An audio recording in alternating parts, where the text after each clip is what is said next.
Hey guys, how's it going? This is Rob Sutton. I hope this video finds you doing well. What we've been actually doing, which has been kind of cool with some of this downtime, is that we started going through the magazines that my wife's dad used to collect back in the day.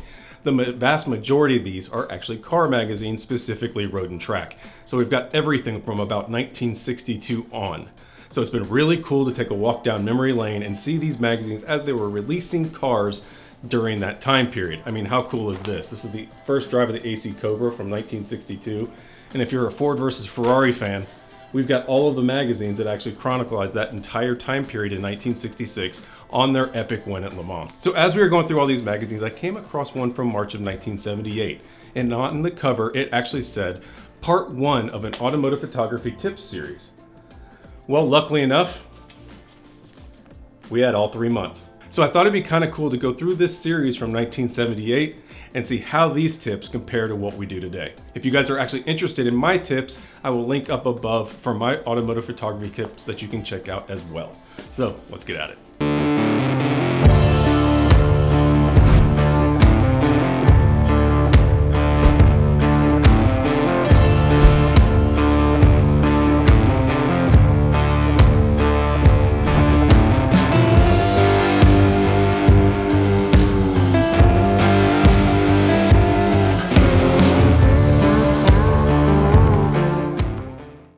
All right guys, so a couple things first. One, I am going to go ahead and scan all of these articles and actually include a link in the description below where you can download and read them for yourselves. There is a lot of really cool data and information when it comes to old equipment and how they used to do things in the past that I won't be able to fully cover here. So be sure to check out that link. 2, this is a 3-part series. They started off with equipment in March. In April, they went with saloon photography, which is basically just still photography for cars. And then in April, they went with the motorsports angle on how to actually do action shots. So let's take a look at each of those and what they actually said and how it compares to what we do today. So obviously, I was not born when these came out. I was born in 1981. This is from 1978. Most of my experience is digital, so I did take some notes to make sure I am getting this right. So let's take a look at equipment. 1, they're obviously using film. They talk a lot about how amateurs are going to be using 110, which is cartridge film, which I do remember from when I was really young. That is the cheaper end to get into it, and it was more expensive for these guys to get into 35mm format. Then they also go into large format cameras really briefly. So let's deal with the 35mm angle since that is more comparable to what we're using today. The cartridge stuff was really just for point and shoot, and then we can deal with interchangeable lenses and film cameras. Ironically, in 1978, they were really talking more about making slides on the amateur level than they were actually doing print film. The reason for that is because it was very expensive to print, and that you could make slides and project them on a wall and enjoy your photography that way for a lot less price. This is also about the time when electronic shutters started coming out.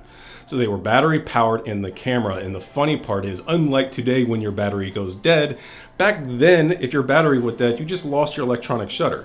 You still had the manual one that was inside the camera, and a lot of times that would just default to 1/90th of a second, which I found really cool because these days if your battery goes dead, you're just dead in the water, which back then you could keep on shooting, you were just limited on what you were able to do. The article then goes in and starts talking about exposure and how now they're having LEDs that are actually in the viewfinder to help you out with exposure.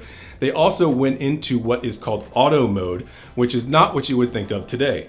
So actual camera manufacturers had their own specific auto mode. It was either aperture based or shutter based. So think about aperture priority or shutter priority. That's what they considered auto back in the day. There wasn't just a full blanket auto. So for Nikon, they used aperture, and Canon, they used shutter speed. It was just their own systems, which later on all kind of came together where everyone uses basically the same systems now. Much like today, they rarely used electronic flashes when they were taking outdoor photography, and they did recommend a 35mm for the 110, which is basically a crop sensor, and a 50mm for your 35mm format. Now that's pretty normal with today's standards as well. That nifty 50 is a very versatile lens that gives you the kind of just eye view of what's going on. Then they went into the different kind of films which Kodak owned back in the day back then. So it was either reversal or negative, and what they actually recommended doing for amateurs was that negative so that you could make slides, where the reversal was actually going for printing itself. Printing was very expensive, and negatives you could just project on a wall and share with your family and friends. One thing to mention right here is that 35mm camera technology was pretty expensive for the amateur. not a lot of people had it. You weren't buying a whole lot of lenses like you do today.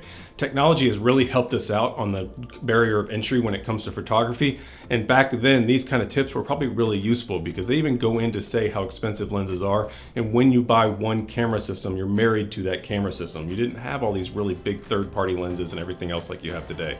So it was something to keep in mind that unlike the run and gun shooting we do with digital today, it was a lot different scenario and environment back then to actually get into automotive photography. So the second part they go into is what they call saloon photography, which I would just call still frame photography if you're going out to just take a picture of a car when it's not moving. There were a lot of really good tips in this section that we still use today. 1 3/4 shots, angle shots, finding a new angle, actually putting the car in a situation where the background is not distracting and it makes sense for the car to be there. He specifically mentions, why would you set a car on grass if it wasn't a rally car, which makes a lot of sense. They go in to say, hey, it'd be great to put it on a windy road, make sure there's not distracting buildings in the background. They also go in to talk a little bit about lenses and the process of doing this. So while the Nifty 50 is a great lens, he actually touched on a point that is actually really dear to my heart when it comes to, and that is using a telephoto lens with a really fast aperture like a 105 or 135, and then bringing back to a wide angle lens like a 24 or 18 to get interior and more distortion wide angle shots. That's what I did a lot when I was shooting cars back in the day. That 135 f2 was one of my favorite lenses to shoot cars with because it really separated that background, but didn't compress the car so much that it looked flat.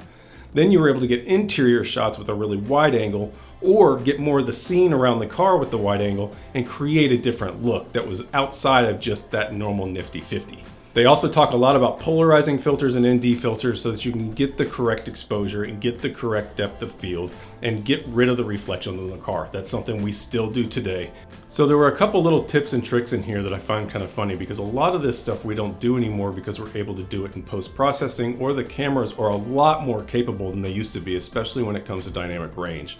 They do talk a lot about how they bracket shoot to make sure they get right exposure. While we still can do that today, and I know a lot of landscape guys that do it, we don't do a whole lot of it in automotive photography because the dynamic ranges of these cameras now are just so much wider than they used to be with film that you can really bring up shadows and dim highlights without having to do bracketing. The other kind of cool little tip they did, which I need to remember because this is actually a good one, is that when they go to hide cracks in the pavement, you got to remember they can't just go into Photoshop and get rid of those cracks. They would actually wet the ground, and that would get rid of the cracks for the picture.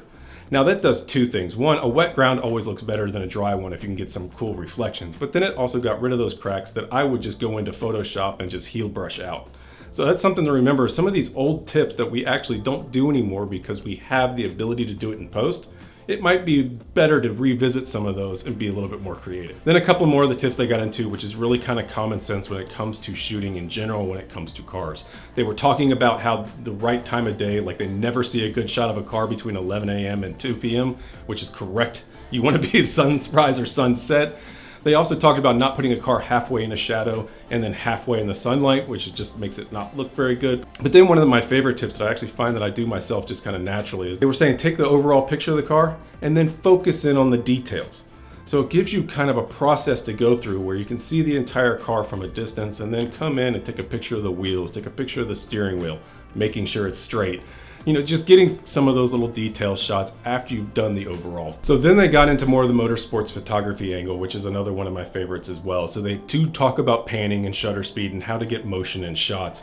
One of the things you really want to keep in mind is that if you do a really fast shutter speed on a track, it looks like the car is actually parked on the middle of the track. There is no motion. So you want to make sure that you're shooting down towards that 150th, 125th, and even 1/8 if you can really get that focus nailed so that you can bring some action to the shot and it doesn't look like the car's just sitting in a parking lot. Now they do talk about sequence photography though, where you would want to get those faster shutter speeds, and specifically when it comes to wrecks and that kind of situation where you want to show the action that happened. The funny part about this is they talk about 5 frames a second when we're up in 20 plus range with mirrorless cameras now. So we're actually able to get a lot more information than you were able to in the past. He does discuss using ND filters so that you can get that shutter speed down, using unipods because you might not be in a situation where you can use a steady hand, and doing longer lenses like a 200mm. And he does talk about zooms, which are the 80 to 200 lenses that were the standard back then, unlike 70 to 200 like you find now. There were also some 300mm, but really 200 was about as far as it went. So a couple takeaways from this for me. One, it's funny to see things come first full circle. So back in 1978, they were talking about projecting your images onto a wall or a screen to actually look at them because printing was too expensive. Now, fast forward to the 80s and 90s when we started getting into cheaper film cameras and we started getting to the digital age, everyone printed. You would go into a CVS or anywhere else and you would have all these print stations where they would just print, all those images over and over and over again because the cost got down. Now, fast forward to now, no one prints. I mean, even magazines are going full digital now. So it has come full circle to where people are talking about looking at pictures on screens versus printing them in your hand. Now, one thing to remember, it is really cool to see your work printed, so you should do it every now and then. But for the majority of the time, we're not printing images anymore, and they weren't as much back then either. The other part is some things just don't change. Doing 3/4 shots, depth of field, motion panning, ND filters, circular polarizers, detail shots, all of that they talked about with automotive photography is exactly the way it's done today still. Not a lot has changed except for the equipment and the detail, and the quality has gone up through the roof. And that really brings us down to what is so different now.